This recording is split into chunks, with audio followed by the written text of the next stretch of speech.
Please stand by. We're about to begin. Good day, and welcome to the Texas Instruments First Quarter 22 Earnings Release Conference Call. Today's conference is being recorded. At this time, I'd like to turn the conference over to Mr. Dave Paul. Please go ahead, sir.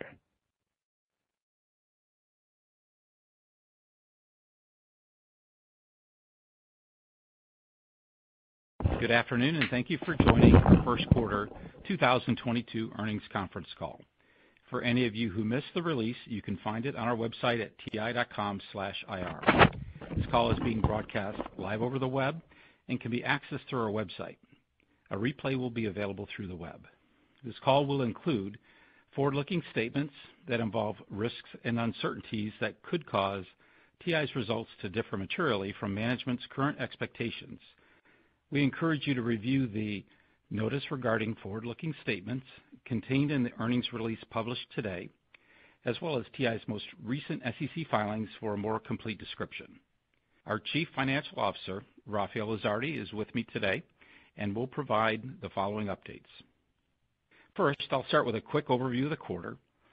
Next, I'll provide insight into first quarter revenue results with some details of what we're seeing with respect to our customers and markets. And lastly, Rafael will cover the financial results and our guidance for second quarter, including the impact from COVID-19 restrictions in China. Starting with a quick overview of first quarter. Revenue in the quarter was $4.9 billion, an increase of 2% sequentially and 14% year over year, driven by growth in industrial and automotive, as well as enterprise systems. Analog revenue grew 16%, embedded processing grew 2%, and our other segment grew 27% from the year-ago quarter. Now let me comment on the environment in the first quarter to provide some context on what we saw with our customers and markets. Overall, the quarter came in about as we expected across product segments and markets and geographies. The market environment in the first quarter was similar to what we've observed for the last several quarters. Customers continued to be selective in their expedite requests, focusing on products that completed a matched set rather than expediting products across the board. This behavior was not specific to any product family and market or geography. Moving on, I'll provide some insight into our first quarter revenue by end market from the year-ago quarter. First, the industrial and automotive markets were each up about 20%, and both were driven by broad-based growth across sectors. Personal electronics was down mid-single digits off a strong compare. And next, communications equipment was up about 10%. And finally, enterprise systems was up about 35% off of a weak compare. And the growth was primarily from data centers and enterprise computing. Rafael will now review profitability, capital management, and our outlook. Rafael? Thanks, Dave, and good afternoon, everyone. As Dave mentioned, first quarter revenue was $4.9 billion, up 14% from a year ago. Gross profit in the quarter was $3.4 billion, or 70% of revenue. From a year ago, gross profit margin increased 500 basis points. As a reminder, we had about $50 million of additional utility expenses in cost of revenue related to the winter storm in the year-ago quarter. Operating expenses in the quarter were $830 million, about flat from a year ago and about as expected. On a trailing 12-month basis, operating expenses were $3.2 billion, or 17% of revenue. Restructuring charges were $66 million in the first quarter and are associated with the LFAB purchase we closed in October of last year. Operating profit was $2.6 billion in the quarter, or 52% of revenue. Operating profit was up 32% from the year-ago quarter. Net income in the first quarter was $2.2 billion, or $2.35 per share, which included a 2-cent benefit that was not in our prior outlook. Let me now comment on our capital management results, starting with our cash generation. Cash flow from operations was $2.1 billion in the quarter. Capital expenditures were $443 million in the quarter and $2.6 billion over the last 12 months. Free cash flow on a trailing 12-month basis was $6.5 billion. In the quarter, we paid $1.1 billion in dividends and repurchased $589 million of our stock. In total, we have returned $5 billion in the past 12 months. Over the same period, our dividend represented 62% of free cash flow. Our balance sheet remains strong with $9.8 billion of cash and short-term investments at the end of the first quarter. Total debt outstanding was $7.8 billion with a weighted average coupon of 2.6%. Inventory dollars were up $150 million from the prior quarter to $2.1 billion, and days were 127, up 11 days sequentially, but still below desired levels. For the second quarter, we expect TI revenue in the range of $4.2 to $4.8 billion and earnings per share to be in the range of $1.84 to $2.26. This outlook comprehends an impact due to reduced demand from COVID-19 restrictions in China, which are affecting our customers' manufacturing operations. We continue to expect our annual operating tax rate for 2022 to be about 14% and our effective tax rate to be about a point lower. In closing, we will stay focused in the areas that add value in the long term. We continue to invest in our competitive advantages, which are manufacturing and technology, a broad product portfolio, reach of our channels, and diverse and long-lived positions. We will continue to strengthen these advantages through disciplined capital allocation and by focusing on the best opportunities, which we believe will enable us to continue to deliver free cash flow per share growth over the long term. With that, let me turn it back to Dave. Thanks, Rafael. Operator, you can now open up the lines for questions. In order to provide as many of you as possible the opportunity to ask your questions, please limit yourself to a single question. After our response, we'll provide you an opportunity for an additional follow-up. Operator? Thank you. If you'd like to ask a question, please signal by pressing star one on your telephone keypad. And if you are using a speakerphone, please make sure that your mute function is turned off to allow your signal to reach our equipment. Once again, that is star one if you'd like to ask a question. We'll take our first question from Stacy Rasgon with Bernstein Research. Please go ahead. Hi, guys. Thanks for taking my questions. First of all, I was wondering if you had any feeling for the size of the gap in revenue that's getting impacted by the COVID issues in China. Do you have any view for like what demand would be if you could ship? And are the customers getting out of line at all, or is the overall demand and order environment kind of where it was? You just can't ship. But any color you can give on the size of that gap would be helpful. Yes, Stacy, I'll comment on that. Our assessment in early April indicated that revenue would continue to incrementally grow again in the second quarter. However, it just became clear that we were experiencing lower demand, particularly due to COVID-19 restrictions in China. And just to be clear, customers' behavior wasn't changing as it related to backlog or cancellations. In fact, we continued to see expedites, for deliveries. However, we did see that our customers' manufacturing operations were being impacted. So as a result, the approach that we just took a tops-down assessment and just reduced the midpoint of second quarter by 10%. And so from roughly $5 billion at the midpoint to the $4.5 billion that you see. And the second thing we did was we slightly widened the range just to comprehend the higher uncertainty that we're seeing overall. You have a follow-up, Stacy? I do, thank you, and that's helpful. Just wondering, the fact that you guys have mostly internal manufacturing and you're trying to go most direct, does that imply that, you have to ship more direct to your customers in China? Do you think that these kinds of issues would impact you more than the broader industry, or do you think this is something that everybody's going to have to be dealing with to the same degree?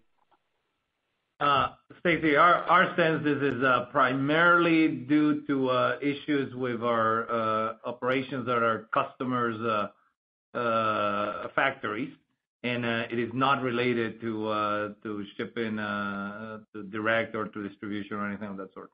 Yeah. Thank you, Stacy. We'll go to the next caller, please. Absolutely. We'll take our next question from Vivek Arya with Bank of America Securities. Please go ahead. Thank you for taking my question. The first one also related to China. Do you think this is something you can recover? Is this demand destruction or is this something you can recover? And then along those lines, how would you characterize demand excluding your China customers where there were no other of these kind of restrictions in place? Yeah, Vivek, again, the approach that we took, was really just a tops-down 10% assessment of what the impact would be. So I wouldn't, look at that as any precision in choosing that number. Part of the reason why we widened the guidance, I think trying to get into predictions of what could happen as the quarter unfolds. I think time will tell, and we'll see how that unfolds, and we'll report that when the quarter's over. So that's really the approach that we took at trying to assess what was going on. You have a follow-on? Yeah, thanks, Dave. So how are you managing your fab utilization and your inventory? It seems like you're implying gross margins down a few hundred basis points sequentially. So just curious how you are managing fab utilization, because I thought I heard Rafael say that you are still below your target inventory level. So do you continue to plan and build more inventory during the quarter? Yeah, so a couple of things in that question. Let me try to address most of them. Our factories are running at high levels of utilization, as they have been over the last couple of years, really. We've continued adding incremental capacity, as we have said we would. And the next step beyond incremental will be once our Fab 2 starts production in the second half of the year, and then LFAB in the first quarter of next year, of 2023. Well, at the same time, we're breaking ground later this year for the Sherman factory. So we're going to continue running our production high. We are going to build inventory. Inventory did build about $150 million in this last quarter we just reported, but we're still below desired level. So our intent is to continue building that inventory. That is our objective inventory, as you know, is to maintain high levels of customer service, and roughly our target is 130 to 190 days, but we want to be at the high end of that, and we would not be uncomfortable even above the high end of that range. Okay, thank you, Vivek, and we'll go to the next caller, please. Thank you. We'll hear next from Ross Seymour with Deutsche Bank. Hi, guys. Thanks for letting me ask a question. I guess if the China side is weak, and I guess 10% is as good a cut number as anyone could come up with, but to the extent there's shortages across the industry and demand elsewhere, it doesn't sound like it's changed from part of your preamble, Dave. Why wouldn't this allow a little bit of the fungibility of your standard product shipments to just increase to those customers and shortages to make up for the shortfall that you're otherwise going to see in China? So, that's a fair question, and that's already embedded in our process to the extent that is doable. Our processes allow for that redirecting of inventory. But keep in mind, you're talking about 100,000 different parts, 100,000 different customers, 80,000 different parts. So it never quite fits in a perfect situation where the excess in one place can go to the other place neatly, right? And then the other thing I would tell you, just like Dave stressed a couple of times, this is a tops-down estimate, assessment on that adjustment. It's not meant to imply precision. Yeah. And maybe I'll just add to that too, Ross. The behavior that we've talked about now for a couple of quarters that we've been seeing as customers being more focused on match sets, and that can be symptomatic of growing customer inventory that's out of mix. So even though we might have some parts that are available in one region, customers may not need them in the other. So you've got multiple dynamics at work there. You have a follow-on? I do. Since kind of we collectively have given you guys some grief over the last couple of years for not really buying back any stock despite your 100% cash return goals, this quarter you did, and it seems like you got pretty darn close back to that 100% return. What changed?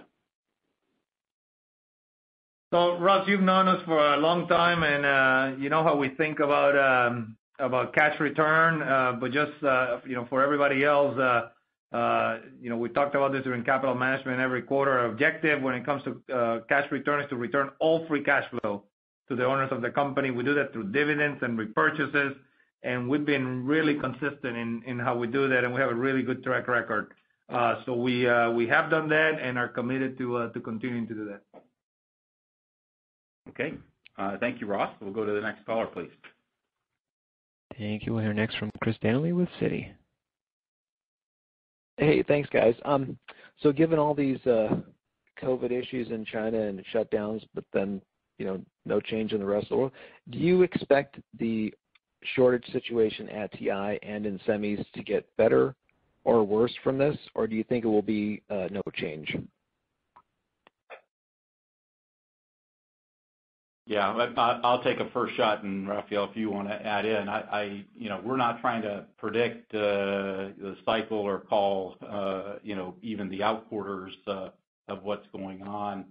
I think what we'll continue to do and how we approach things independent of cycles is just staying focused on building the company stronger for the long term. And that includes things like adding in the new manufacturing capacity that we have, investing in R&D, investing in new capabilities. So those are the things that we can control, and that's what we'll stay focused on. Follow on, Chris? Yeah. So if we take the the COVID issues in China outside, how would any sort of end market commentary you would make? Anything a little better or worse than your expectations, either during the quarter or going forward? Yeah, the quarter came in, I'd say, about what we expected. We were just slightly above the top end of our range overall. The quarter was driven by the industrial and automotive markets. We did see strong growth in enterprise systems, as we had talked about. That was primarily from data center and enterprise computing. Now that's a small part of our revenue, but you saw it grow strongly last quarter. And as you look over the coming years, that probably will continue to be a strong grower, but it's just not a very large portion of our revenue. So we continue to be pleased with the growth that we're seeing in industrial and automotive. When you zoom out for a second, that is where the strategic focus has been for the company. And so, we're pleased to see that turn into growth longer term. So thank you, Chris, and we'll go to the next caller, please. Thank you. We'll hear next from Joe Moore with Morgan Stanley. Great. Thank you. I wonder if you could address first in terms of, you said you're still seeing strong expedite activity. Are the constraints that you guys are still seeing coming from your internal fab capacity, from foundry, back end? Can you just kind of give us an idea where the bottlenecks are? So I'll start. First, I want to maybe adjust what your premise a little bit. We are still seeing some expedites, but as Dave mentioned a couple of times, customers continue to be selective in how they're expedited. So they're continuing to focus on the match set. Okay, so it's not just expedites, across the board. Second, specifically on what you said on your the second part of your question, what we're seeing is primarily based on the how our customers' manufacturing operation are being affected in China. Mm-hmm. And we're able to meet many of those expedite requests as well. So I think your question more, Joe, is where we do have constraints, what's driving those. That's not specific to any product or any particular area. It can move from one quarter to the other. It may be a process technology, it could be a packaging technology, other things that may drive it that our teams work with customers on to meet those needs. You have a follow-on? Yeah, I also was curious about pricing, to the extent that your competition has kind of passed along foundry price increases and has raised prices. how have you guys reacted to that? And can you give us any sense for what your pricing has done on a like-for-like basis? Yeah, so a couple of things. First, on the input cost side of things, one of our competitive advantages is manufacturing technology. We own the vast majority of our manufacturing. In fact, on the front end, over 80%, and our goal is to grow that to 90% over the coming years. So that puts us in a really good situation to not be beholden to the mercy of what those foundries or subcons do in terms of pricing, right? So we have much better way to handle those input costs. So that's on the input cost side of things. On the pricing in general, our pricing with our customers, our process on that has not changed. Our process is to price to market, and as prices have moved up over the last 2 or 3 quarters, and that certainly did happen in first quarter, we have moved our prices as well, and growth in first quarter did benefit from that pricing tailwind. Okay, thank you, Joe. We'll go to the next caller, please. Thank you. We'll take our next question from Timothy Arcuri with UBS. Thanks a lot.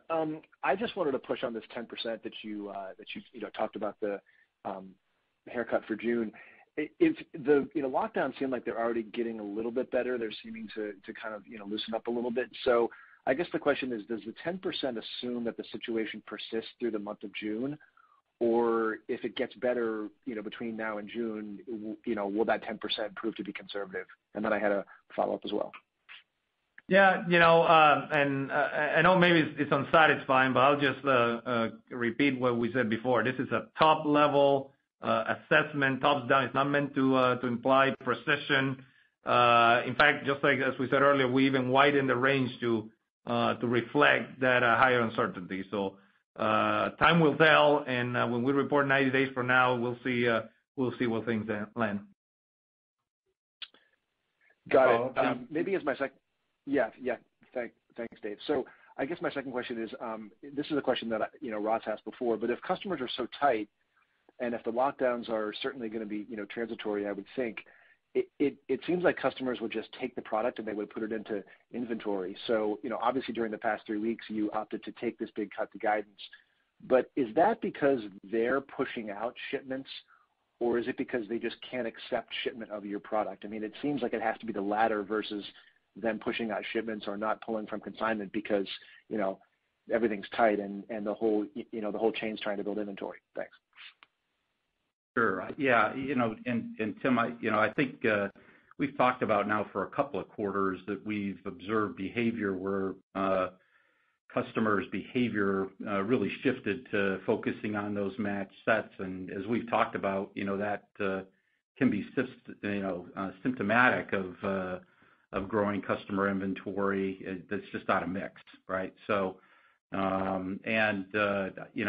with that, we've got tens of thousands of products that are immediately available on TI.com. So they can get more product if they wanted it, if they're indiscriminate of the types of products that they need. But increasingly, they're trying to find those match sets to complete those bills. Whether that's our product in some cases, a lot of times it's our peers' products in the industry, and sometimes it's maybe not even a semiconductor product that they need to complete their system to get it out the door. So so just to say, just because you have a product sitting there, customers just indiscriminately aren't taking product overall. Let me just add to that, and Tim, if I understood your question correctly, if you're asking tactically of whether the customers, where is the bottleneck for the customers in China not being able to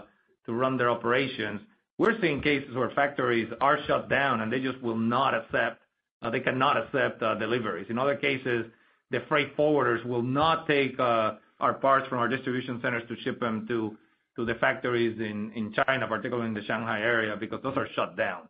Yeah. So tactically, that is what's keeping the primary reason why we took this adjustment, because that's keeping our parts from being delivered to or they're running to the out of reduced staff or other reasons that are going on that's reducing that demand. Okay, thank you, Tim. We'll go to the next caller, please. Absolutely. We'll take our next question from William Stein with Truist Securities. Great, thanks. The last question is very similar to mine, and I just want to ask it maybe in a little bit more of a detailed fashion. When we talk about these disruptions in China, are you maybe you can just provide a bit more detail. Are you not shipping to the region as a whole, or are you taking this on a customer-by-customer basis in terms of what you're choosing to, or in terms of what you're able to ship? And then the follow-up is related to that. We've heard at least one large automotive OEM talk about having opened up their facility recently and ramping with a vengeance. And I wonder if you see this among customers more broadly, or is that an exception? Thank you.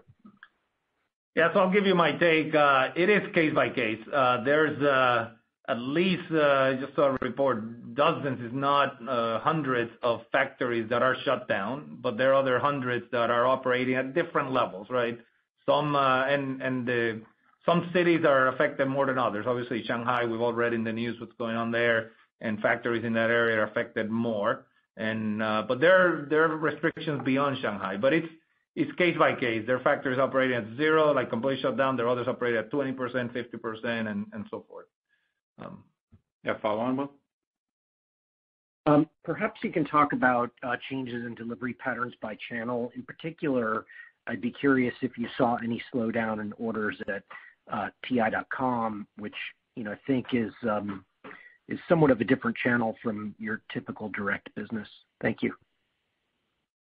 Yeah, I would say that in the quarter, as we described the environment in first quarter, we would describe it as similar to what we've seen over the last couple of quarters, and just order rates and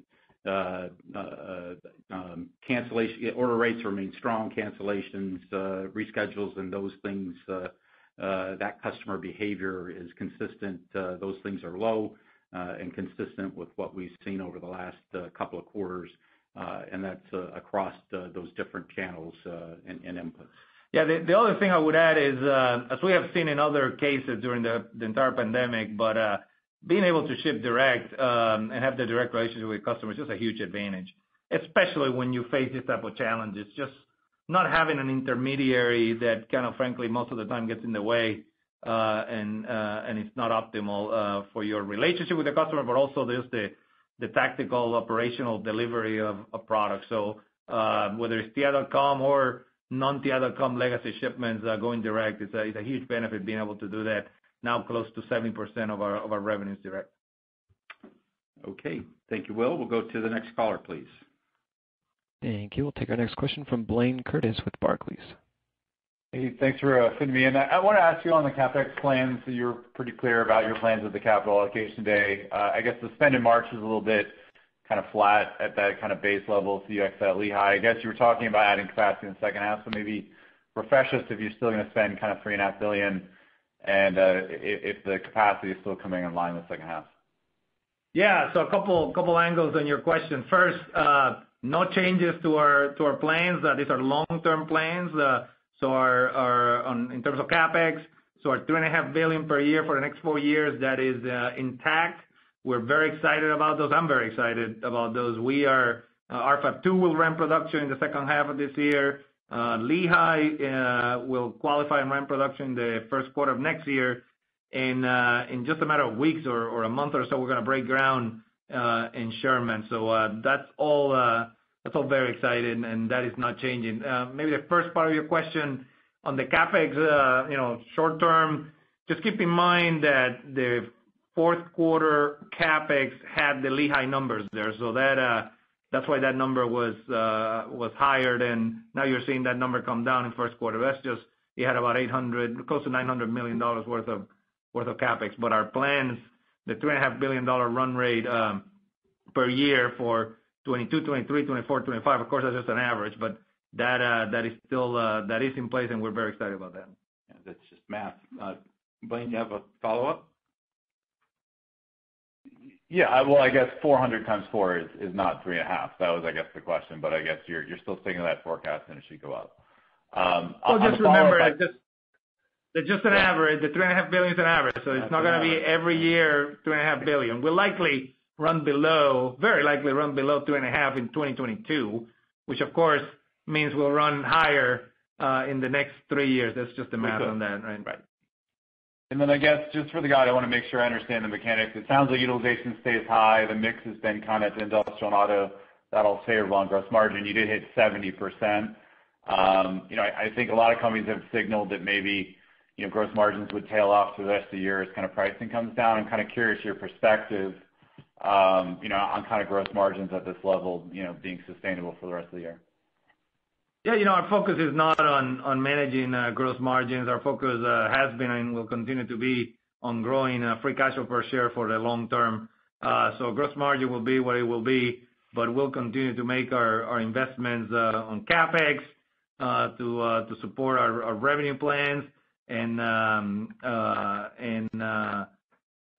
generate long-term growth of free cash flow.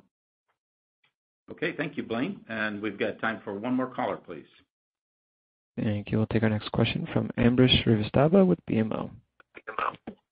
Hi, thank you, Rafael, Dave. I had a question on, I just wanted to make sure I understood this. From a top-down, I got that perspective, but then Dave, I thought I heard you mention that cancellations have not changed.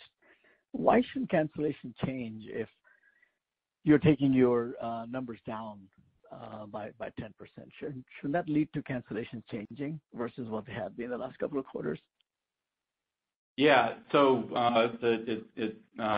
just to explain that, customers that where their operations are being impacted, they would still like that product, and so that they're not canceling those orders.